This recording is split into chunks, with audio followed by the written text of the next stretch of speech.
আসসালামু আলাইকুম সবাইকে। আজকে আপনাদের সঙ্গে আলোচনা করব পোল্যান্ডের স্টুডেন্ট ভিসা নিয়ে। কিভাবে আপনারা এই স্টুডেন্ট ভিসার জন্য আবেদন করবেন, কি কি ডকুমেন্টস লাগবে এই ভিসার জন্য আবেদন করতে এবং কত টাকা খরচ হবে পোল্যান্ডের স্টুডেন্ট ভিসা আবেদন করার জন্য। এই সকল বিষয় নিয়ে ইনশাল্লাহ আপনাদের সঙ্গে আলোচনা করার চেষ্টা করব। আর তাছাড়া আরও একটি গুরুত্বপূর্ণ বিষয় হলো, আপনারা কিন্তু বর্তমানে পোল্যান্ডের স্টুডেন্ট ভিসা বাংলাদেশের ভিএফএস গ্লোবালের মাধ্যমেই কিন্তু আবেদন করতে পারবেন। সুতরাং আজকের ভিডিওটি আপনারা যদি শেষ পর্যন্ত দেখেন তাহলে আশা করি আপনাদের জন্য পোল্যান্ডের স্টুডেন্ট ভিসা আবেদন খুবই সহজ হয়ে যাবে। তো ভিডিওর সঙ্গে থাকুন। মূল আলোচনা শুরু করি। মূল আলোচনার প্রথমেই কথা বলবো ডকুমেন্টসের বিষয়ে। কি কি ডকুমেন্টস নিয়ে আপনারা পোল্যান্ডের স্টুডেন্ট ভিসা আবেদন করবেন এবং সঠিক নিয়মে কিভাবে এই ডকুমেন্টসগুলো আপনারা রেডি করবেন। ডকুমেন্টসের প্রথমেই আলোচনা করব আপনার বর্তমান পাসপোর্টের বিষয়ে। আপনার পাসপোর্টের মেয়াদ মিনিমাম 6 মাস থাকা লাগবে এবং আপনার বর্তমান পাসপোর্টের সঙ্গে সঙ্গে পুরাতন কোনো পাসপোর্ট যদি থেকে থাকে তাহলে অবশ্যই উভয় পাসপোর্টই আপনার ভিসা আবেদনের সময় আপনার সঙ্গে রাখা লাগবে এবং উভয় পাসপোর্টের ইনফরমেশনাল পেজের ফটোকপি 1 থেকে 2 সেট অবশ্যই আপনার ভিসা আবেদনের সময় সঙ্গে রাখতে হবে। পাসপোর্টের পরে আলোচনা করব আপনার পাসপোর্ট সাইজ ছবির বিষয়ে। এই পাসপোর্ট সাইজ ছবির ব্যাকগ্রাউন্ড অবশ্যই সাদা থাকা লাগবে এবং আপনার বর্তমান পাসপোর্ট সাইজ ছবিটি সাইজ হবে 35 মিলিমিটার ইন্টু 45 মিলিমিটার। তাই যখন আপনারা স্টুডিও থেকে ছবি তুলবেন অবশ্যই ফটোগ্রাফারকে বলবেন পোল্যান্ডের স্টুডেন্ট ভিসা আবেদনের জন্য যে ছবির সাইজ রিকোয়ারমেন্টস আছে অবশ্যই এই সাইজ মেইনটেইন করেই যেন আপনার ছবিটি প্রস্তুত করে দেই। এখন যে ডকুমেন্টস নিয়ে আলোচনা করব এই ডকুমেন্টটি কিন্তু ইউরোপের যে কোনো ভিসা আবেদনের জন্য খুবই গুরুত্বপূর্ণ এবং সেই ডকুমেন্টটি হলো visa application form. Google search করলেই আপনারা খুব সহজেই এই ভিসা অ্যাপ্লিকেশন ফর্মটি পেয়ে যাবেন। এই ফর্মটি ডাউনলোড করতে হবে এবং যেখানে যে ইনফরমেশন চাইবে সেখানে সেই ইনফরমেশন নিখুঁতভাবে প্রদান করতে হবে। যখন আপনারা এই ভিসা অ্যাপ্লিকেশন ফর্মটি পূরণ করবেন অবশ্যই আপনার যাবতীয় সকল ডকুমেন্ট সঙ্গে রাখবেন যাতে করে যখন যে ইনফরমেশন আপনার প্রয়োজন হয় এই ডকুমেন্ট দেখে দেখে আপনি পূরণ করতে পারেন।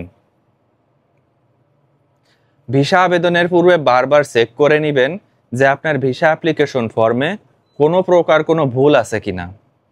এই ভিসা অ্যাপ্লিকেশন ফর্মের ভুলের কারণে কিন্তু আপনার ভিসা আবেদন বাতিল হয়ে যেতে পারে।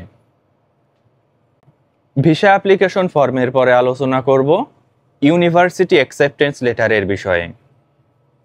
যেহেতু আপনি স্টুডেন্ট ভিসার জন্য আবেদন করছেন সেক্ষেত্রে অবশ্যই আপনার ইউনিভার্সিটি অ্যাকসেপ্টেন্স লেটারের প্রয়োজন হবে। পোল্যান্ডের যে কোনো স্বীকৃত বিশ্ববিদ্যালয় থেকে আপনাকে এই অ্যাডমিশন লেটার সংগ্রহ করতে হবে। সর্বদাই চেষ্টা করবেন যে সকল র্যাঙ্কিং ইউনিভার্সিটি আছে পোল্যান্ডে সে সকল র্যাঙ্কিং ইউনিভার্সিটি থেকেই অ্যাডমিশন লেটার সংগ্রহের জন্য। ইউনিভার্সিটি অ্যাকসেপ্টেন্স লেটারের সঙ্গে সঙ্গে আপনার প্রয়োজন হবে টিউশন ফি পেমেন্ট প্রুফ। পোল্যান্ডের ইউনিভার্সিটিতে যখন আপনার অ্যাডমিশন হবে তখন কিন্তু অবশ্যই আপনাকে সেই ইউনিভার্সিটিতে টিউশন ফি পেমেন্ট করতে হবে এবং তার যে কনফার্মেশন পেপার আছে সেই পেপারের একটি কপি ভিসা আবেদনের সময় আপনাকে জমা দিতে হবে। টিউশন ফি পেমেন্ট না করে আপনি কোনোভাবেই পোল্যান্ডের স্টুডেন্ট ভিসা আবেদন করতে পারবেন না। এখন আলোচনা করব আপনার একাডেমিক ডকুমেন্টসের বিষয়ে।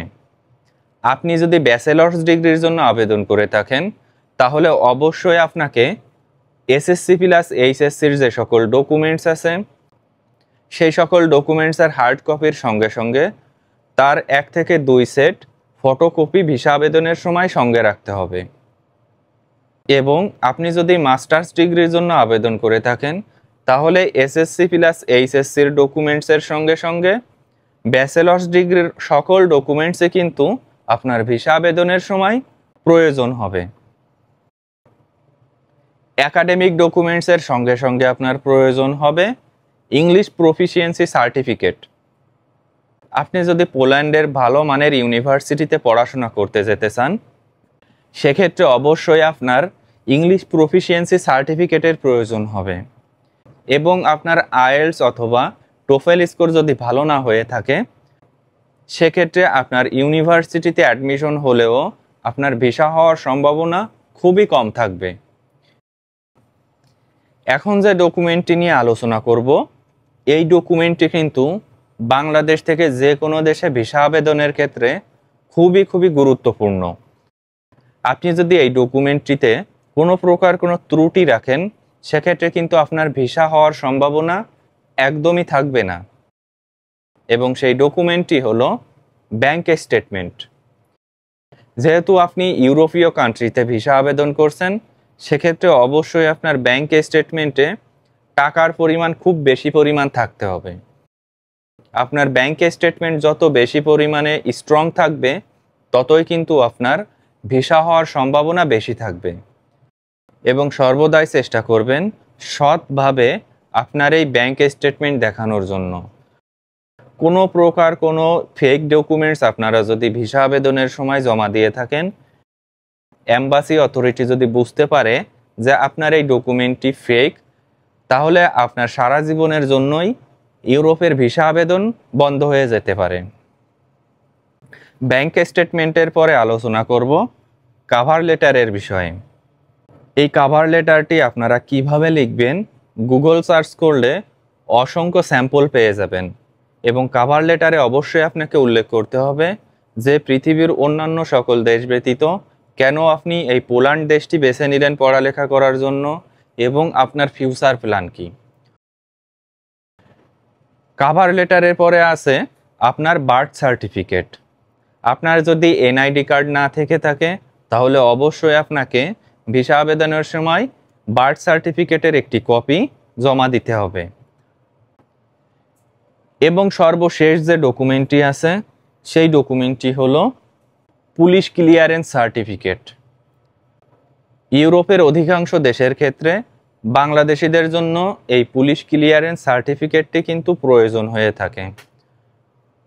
আপনার নামে কোনো প্রকার কোনো ক্রিমিনাল রেকর্ড আছে কিনা তার একটি প্রমাণস্বরূপ এই পুলিশ ক্লিয়ারেন্স সার্টিফিকেটটি আপনার প্রয়োজন হবে। তাই যখন আপনি ভিসা আবেদন করবেন, তার আগেই অনলাইনের মাধ্যমে পুলিশ ক্লিয়ারেন্স সার্টিফিকেটটি আবেদন করবেন এবং 1 থেকে 2 সপ্তাহের মধ্যেই কিন্তু এই পুলিশ ক্লিয়ারেন্স সার্টিফিকেটটি আপনি পেয়ে যাবেন। তো এই যে সকল ডকুমেন্টসের কথা বললাম, এর প্রত্যেকটি ডকুমেন্টসে কিন্তু পোল্যান্ডের স্টুডেন্ট ভিসা আবেদনের জন্য বাধ্যতামূলক। তাই যখন আপনারা ভিসা আবেদন করবেন, অবশ্যই তার পূর্বেই বারবার চেক করে নেবেন যে কোনো প্রকার কোনো ভুল ত্রুটি আছে কিনা অথবা কোনো ডকুমেন্টস মিসিং আছে কিনা। আজকের ভিডিওটি এ পর্যন্তই শেষ করছি। পরবর্তী ভিডিও দেখার জন্য আমার চ্যানেলটি আপনারা সাবস্ক্রাইব করে রাখতে পারেন। ধন্যবাদ।